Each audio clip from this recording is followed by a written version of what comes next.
Assalamualaikum warahmatullahi wabarakatuh. Sebelum belajar tentang teks puisi, perlu kita ketahui bersama capaian dan tujuan pembelajaran teks puisi.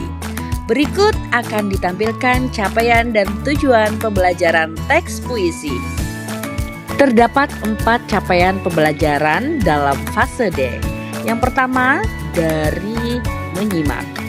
Peserta didik mampu menganalisis dan memaknai informasi berupa gagasan, pikiran, perasaan, pandangan, arahan, atau pesan yang tepat dari berbagai tipe teks audiovisual dan aural dalam bentuk monolog, dialog, dan gelar wicara. Peserta didik mampu mengeksplorasi dan mengevaluasi berbagai informasi dari topik aktual yang didengar. Kedua, keterampilan membaca. Peserta didik mampu memahami informasi berupa gagasan, pikiran, pandangan, arahan, atau pesan dari teks visual dan audiovisual untuk menemukan makna yang tersurat dan tersirat. Peserta didik mampu menginterpretasikan informasi. 3. Dari segi berbicara, peserta didik mampu menyampaikan gagasan, pikiran, pandangan, arahan, atau pesan untuk tujuan pengajuan usul, pemecahan masalah, dan pemberian solusi secara lisan dalam bentuk monolog dan dialog logis, kritis, dan kreatif. Bentuk teks informatif dan fiksi melalui teks multimoda.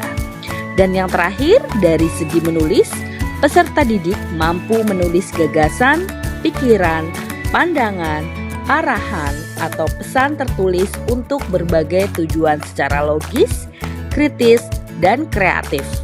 Peserta didik juga menuliskan hasil penelitian menggunakan metodologi sederhana dengan mengutip sumber rujukan secara etis, menyampaikan ungkapan rasa simpati, empati, peduli, dan pendapat pro atau kontra secara etis dalam memberikan penghargaan secara tertulis dalam teks multimoda.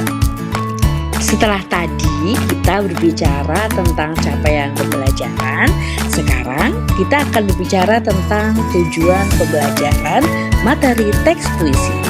Yang pertama, tujuannya adalah peserta didik dapat mengidentifikasi pengertian dan ciri-ciri sebuah puisi, serta dapat mengidentifikasi unsur batin dan unsur fisik yang ada dalam teks puisi.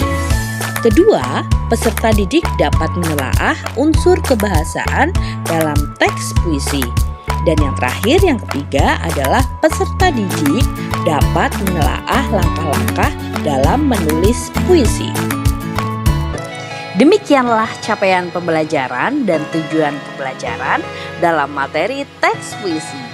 Kamu bisa melakukan klik pada bagian yang lain dalam bahan ajar digital Seberbi ini. Selamat berseluncur!